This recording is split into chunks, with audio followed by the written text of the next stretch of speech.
Hey everybody, Joseph Rothschild here, aka MBT, and we're back. We're back. 25 minutes between rounds. I am losing my mind. That final game we were waiting on was a 2-0. They didn't even make it into game 3. It was a 2-0 between Eldritch and Altergeist, and the Altergeist player won. Oh boy. Oh my god. But finally, it is over. The long nightmare has now ended. I've got some great stuff for you coming up. For those of you saying muted, I can't do anything about it now.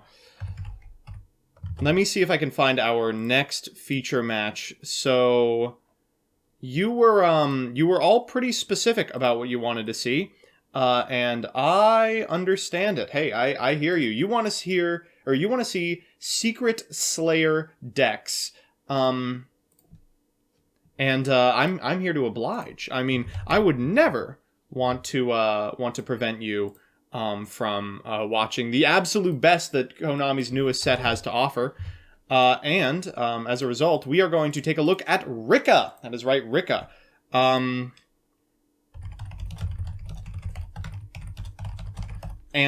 He is playing against, I guess I can look it up real quick, Hero. Oh my god, Rikka versus Hero? That's like a pretty actually good, interesting match. Hopefully it will pan out correctly. The Rikka player is 1-0. So we will see if we can find them. I'm having a little trouble locating their game. I'll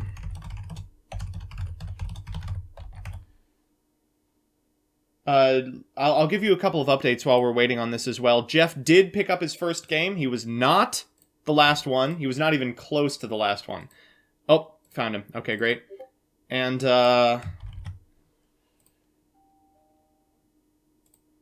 I am very, very happy to tell you that he messaged me personally and said, my opponent scooped him up. Don't worry, it didn't matter that I wasn't playing win conditions.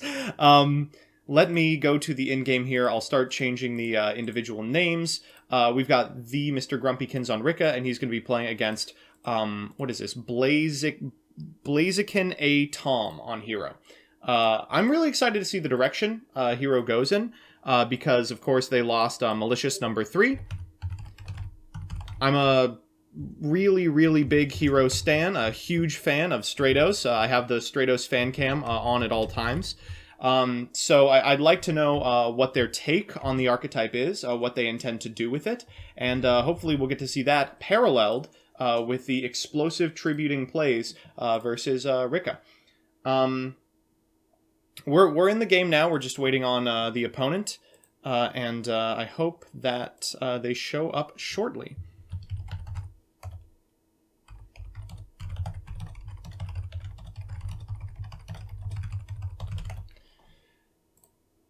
To those of you saying Jeff does have a son, he is not in this tournament. He didn't make it on time. So, unfortunately, the Mystic Mind Jeff will be going it alone.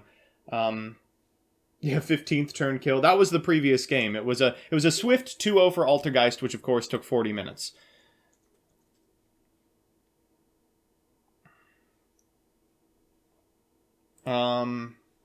Jeff is the only reason why mine isn't banned. I certainly hope that is not the case. I think Konami probably is not banning mine because it's an extremely important, very good, normal, fun, interactive, very cool, not miserable, really, really, really interactive deck. Mine Heroes? Oh, I hope that's not what he's cooked up. Alright, we are entering minute 3, and it looks like we're just not seeing this opponent. Is this Rikka player about to make it to round 2 by doing nothing? That's unfortunate. Let me send a PM to the person playing.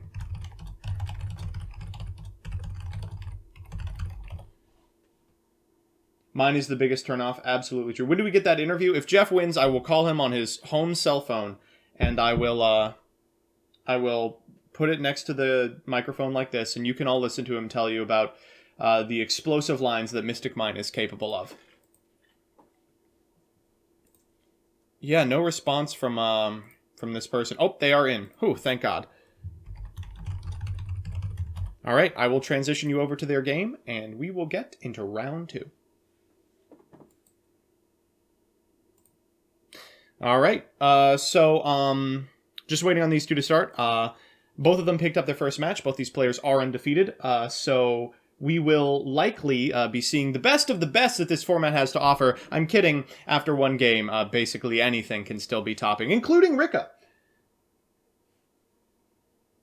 Oh, yes, RINPG333, thank you so much for the donation. I just saw it. It doesn't make any sense to me. They donated $20, PogChamp, but this person is playing in the tournament. I mean, this is just going to be used to pay for your dual overload when you inevitably win it. All right, it looks like the two of them are in-game and prepared to fight. I'm excited to see where this is going exactly.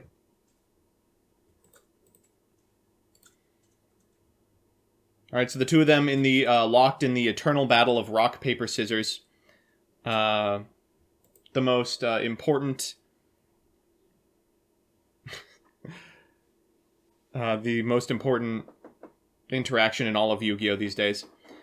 RNPG says, I'm curious, why didn't you cut matches to top 16 with a tournament this size? We're going off Magic the Gathering numbers, and they only cut to top 8 until it's 129.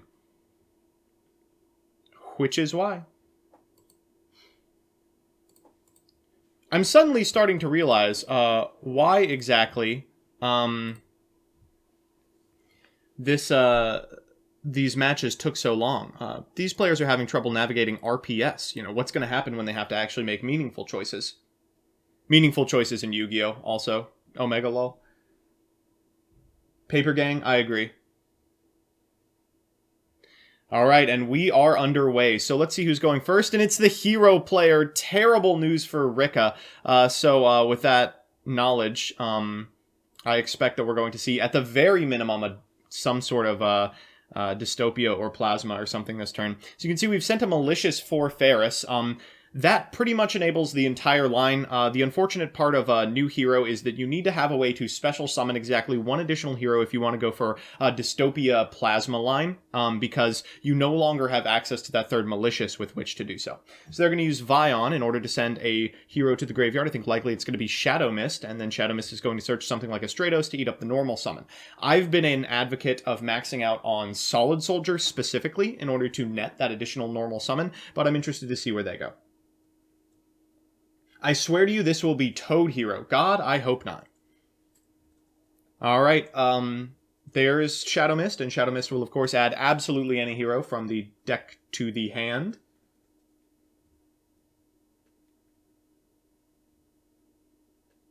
Rikka Pop-Off. I don't know what you expect a Rikka Pop-Off to look like, and they're just going to go for the Stratos here.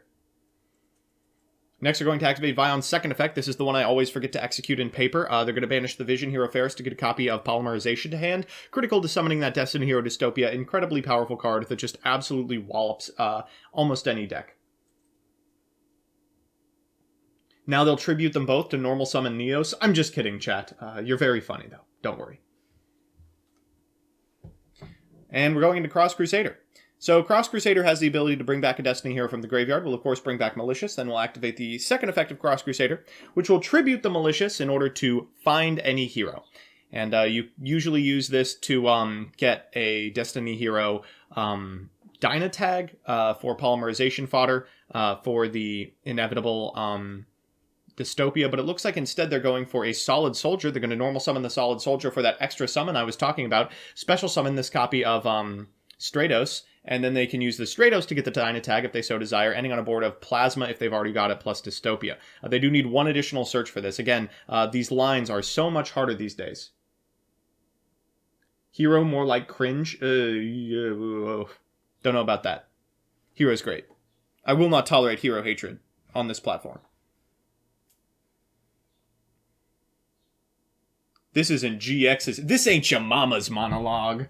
Where is Miracle Fusion? I hope nowhere. I really, really hope nowhere. Was that the bad art for Polly? Arguable. I tend to think it's actually the good art for Polly, and I think that you have bad taste. Oh, and thank you to all 334 of you who have stopped by to watch this. Wow, that's an insane number for a Saturday morning playing a children's card game. We are, in fact, going into Elemental Hero Sunriser instead of Dystopia. So Sunriser is going to trigger, getting a Miracle Fusion from deck to hand, and Solid Soldier will trigger. If this card is sent to the graveyard by a spell effect, you can target a hero in your graveyard and special summon it. I'm interested to see what the end board for this is going to be. Crying because Mally is a 2. You highlighted that? You highlighted that? Come on.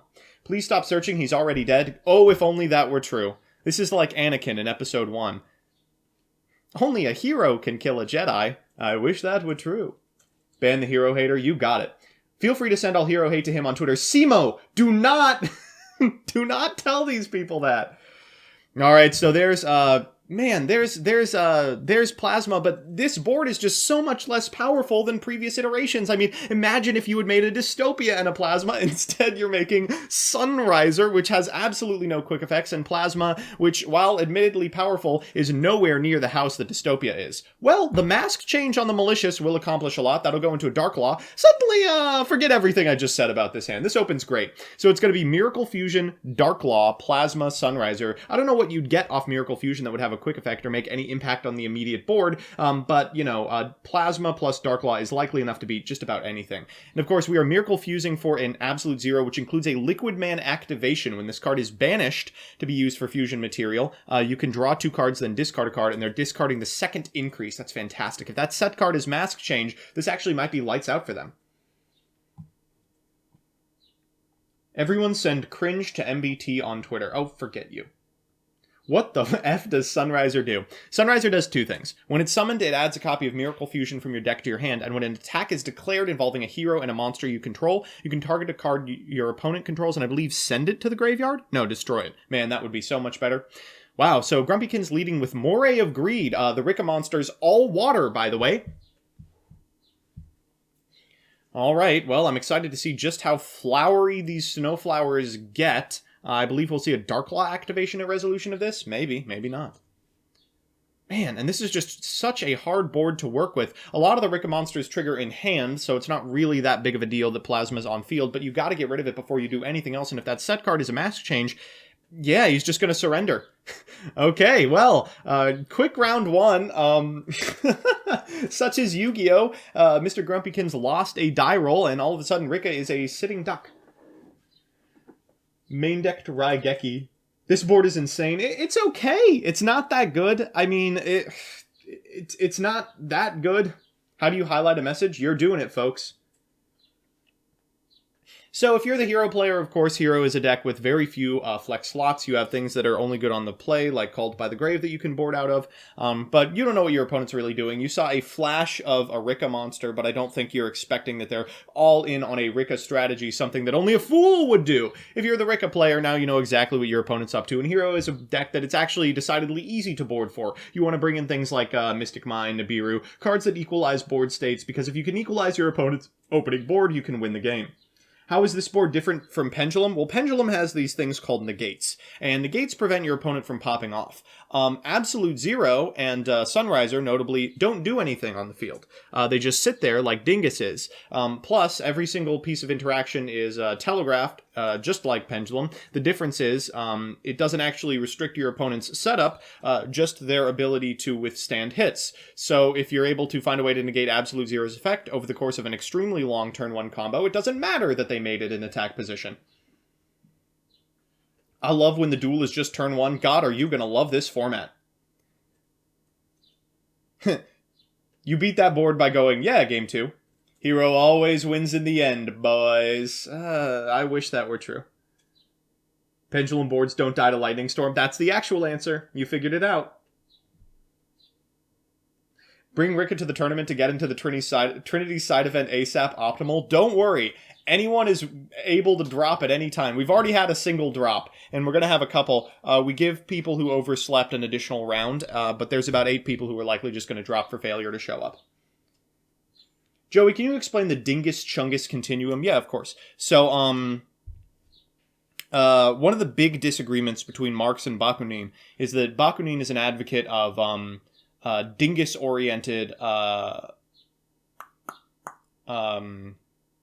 materialism, and Marx is a Chungus-oriented materialism believer, and the two of them would routinely get into fights at meetings of the minds where Bakunin would insist that the Chungus must control the mechanisms and levers of power from now until the end of time, and then Marx would say, "You idiot," and then they would both get out Rikka decks and play mirrors. This is how you get Yugi tubers to notice you. Let me know if it works. Plasma has no protection and no way to get back on the board. True. Heroes only win with Dimension Fusion. Yeah, well, I've got bad news about Dimension Fusion. Alright, we're going to click past the Master Rule Revision card real quick. Riffa got that waifu tax. Did you know Spiral are the best deck? Hey, Delta, how's Spiral doing right now? Are you in the tournament, Delta? Rikka's going to lose, and we all know it. Hey, calm down. It's got a chance to go first. Lone Fire Blossom is a great start for the deck. So Lone Fire Blossom summons any plant from deck, and just so you know, all the Rikkas are plants.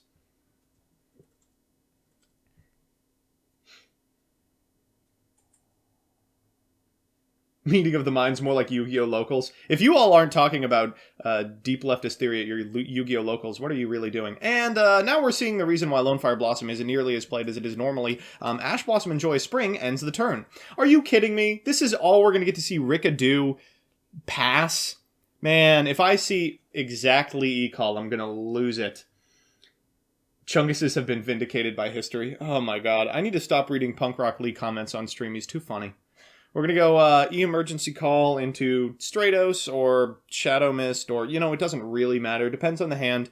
If you have something like a Ferris, probably Shadow Mist is the pick. If you have a lack of scent capabilities, you probably get Stratos. It looks like we're getting Shadow Mist because we already have Stratos, and then Stratos will activate getting Ferris. God, I hope the Rikka player, like, at least has interaction, like a hand trap or something, because boy, oh boy, would it really suck if this game ended here.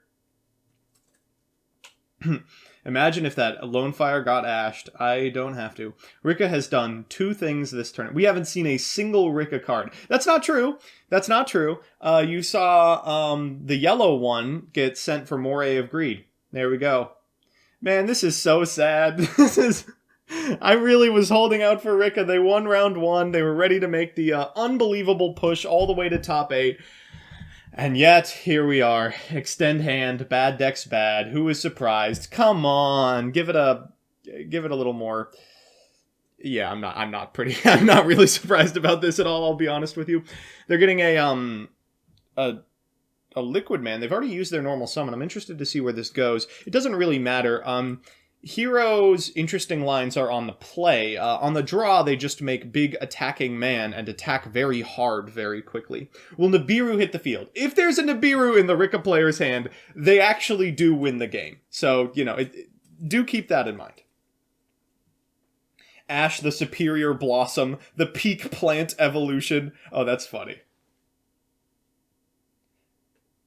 Secret Slayers, more like secret bricklayers, am I right? The 12 Adamastia decks would hesitate to agree with you. They're doing quite well. The Eldliches pretty much all lost round 1, as expected.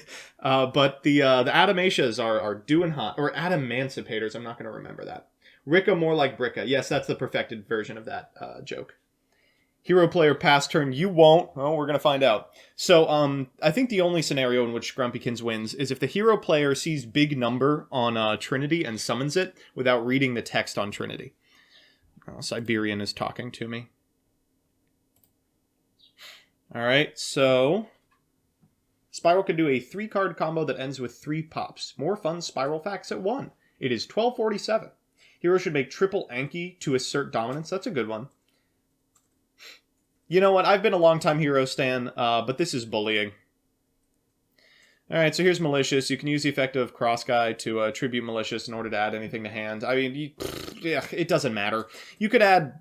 I'd probably add, if I already have a mechanism for lethal, I'd probably add a Duster Gold here, just because I can force a battle phase, and if my opponent goes into Nibiru, they're doing it too, then I can just a Duster Gold and Nibiru away, and at least have something to prevent me dying next turn. And here comes polymerization. Don't read Trinity. Don't read Trinity. Don't read Trinity. Don't read Trinity. There is one non-Eldritch zombie, chat. Nope, they're going into Sunriser. All right, this game's over. So Sunriser is going to add a copy of Miracle Fusion, and I believe that polymerization sent a copy of Liquid Man to the graveyard. It did indeed. So we're going to be able to trigger the effect of Liquid Man once we banish it from Miracle Fusion. Farfa stated Eldritch best deck of the format. That's insane. Shouts out to Farfa, but that is absolutely incorrect. I cannot stress how conditional Eldritch's success has been with relation to the OCG, and how absolutely miserably bad it is in a format where you don't have access to triple reasoning, triple Grasslook Screener. It's just a bad control deck. We've already got Guru, we've already got Altergeist. There's a ton of decks already vying for most playable control deck that are a lot more competent than Eldritch.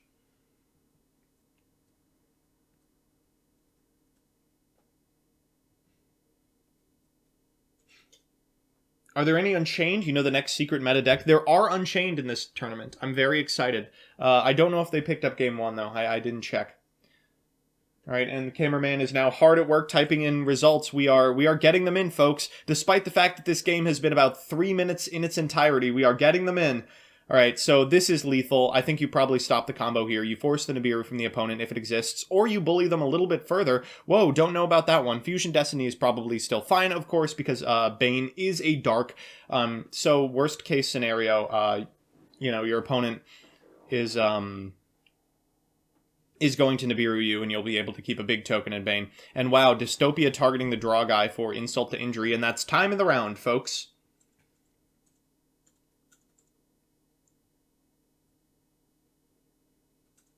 All right, chat, let's see some rocks. Yes! Yes, I knew it! Yes! Oh, thank God! Oh, thank God! Oh, we're gonna get to actually see some interaction here. So of course, Absolute Zero is going to trigger, which is going to destroy the Nibiru. No big loss. And of course, the Aduster Gold was added to hand specifically for this instance. It's going to allow him to go into Malicious Bane and hit face for about 3,000, or at the very least, pop this Nibiru if it had lived. Regardless, I don't think it's going to be lethal unless there's like a mask change in the hand. Even then, it'd have to be mask change into Anki? No, that actually works pretty easily. So if there's a mask change in hand, he's dead anyway. But if there's not a mask change in hand, Rikka might actually get to play. Whoop! And there goes my important foam. All right, Bane time. Do you have mask change? That'll win the game.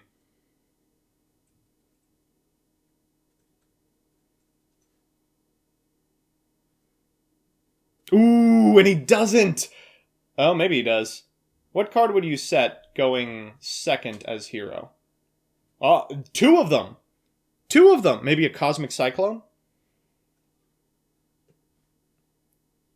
Alright, well, now let's see what Rikka could do. I was ready to count them out, but man, if they have any one-card starter, this might actually be a game.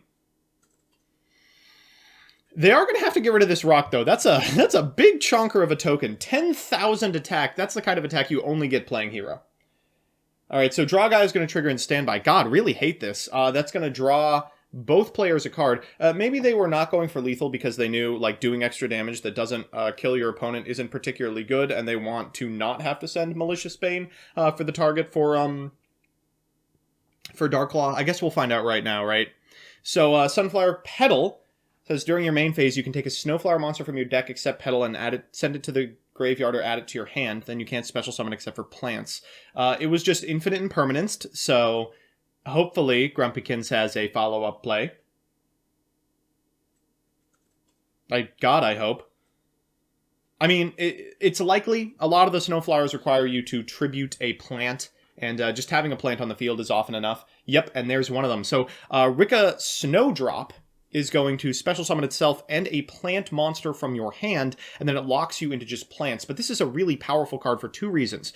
Firstly, it allows you to go into the Tributing Xyz, if both monsters are the same level, of course, which can clean up this board easily, and Peony will add any Snowflower spell or trap to hand. An Ash Blossom too. This man had Infip plus Ash? Jeez, come on. still should probably be enough. We're going to target Snowdrop, and all the monsters are going to become 8, and then afterwards we're going to be able to go into, you guessed it, their... Wow! Double infinite impermanence! You're killing me! Alright, well, that actually might be the end of the game. I can't imagine what this deck is going to do through 3 negates. Oh my god. At the very least, these cards have high defense, but Malicious Bane will make quick work of them, just activating its effect to destroy all the monsters they control. Man, a 6 and an 8 looking really bad right now. 2 cards in hand. I mean, there are potential cards that could still walk him out of this, although they are few and far between. And it looks like we'll just see a pass out of the Rikka. Wow. Oh, man. Okay, so, I guess that's gonna be it. Double Infip Ash. Oh, man. What a follow-up play. For what it's worth, really heads-up play from the hero player here, understanding that in order to play around Nibiru, you just have to make Malicious Bane and do what you can to survive. They were going second and drew into their hand traps, and they set them on their turn because they were able to prevent their opponent from popping off with a single copy of Ash. It looks like that hand was, oh my god, was starter, double Ash, double Infip. When your opponent or normal summons or sets a monster, you can special summon Naturia Cosmo Beat from your hand. That's cute, but what on earth is it going to do? What a bully. Every single hero card ban at this moment. This deck does not deserve to live. Well, I don't think it's going to matter. It's going to wipe the board with that Malicious Bane. Unfortunately, only heroes can attack, which means the token is a sitting piece of garbage, but this monster itself has enough to win the game, unless that's a Battle Fader. And going for the Honesty Neos, jeez, the bully out of this player, and hitting for a big number should be enough to win the game. Now let's see. We're seeing something in damage step. Nope. Alright, well, unfortunate, but not particularly unsurprising. You know, Rikka is Rikka, and even though I do like the deck, I do hope it, you know, sees success in the coming weeks and months. Hero is an archetype that's already capable. If you enable it to, or if you allow it to set up, even for one turn, it can establish a board, apparently even through Nibiru, that's hard to get rid of. Double Infip, double Ash in the opener, though. Come on. One thing it's clear that Rikka can't do is play very efficiently through hand traps. The deck is stuck with cards like Lonefire Blossom, with cards like Snowflower, that absolutely ooze choke points. So, unfortunately, the Rikka player was not able to take it home, but always like to see Hero winning. I'm a bit of a Hero stan, and hopefully Blaziken A Tom is able to make it all the way to top 8. Rikka, of course, also still has a shot. X1s will make it for the most part, I believe. Well, that's going to be the end of round 2. We are going to tabulate. It looks like the cameraman's been doing a pretty good job. There's only 3 up, and most of the matches are finished by now. So we should be back in about 10 to 15 minutes, provided that, like, Eldritch and Altergeist aren't playing each other again. Don't go anywhere, and I will see you soon.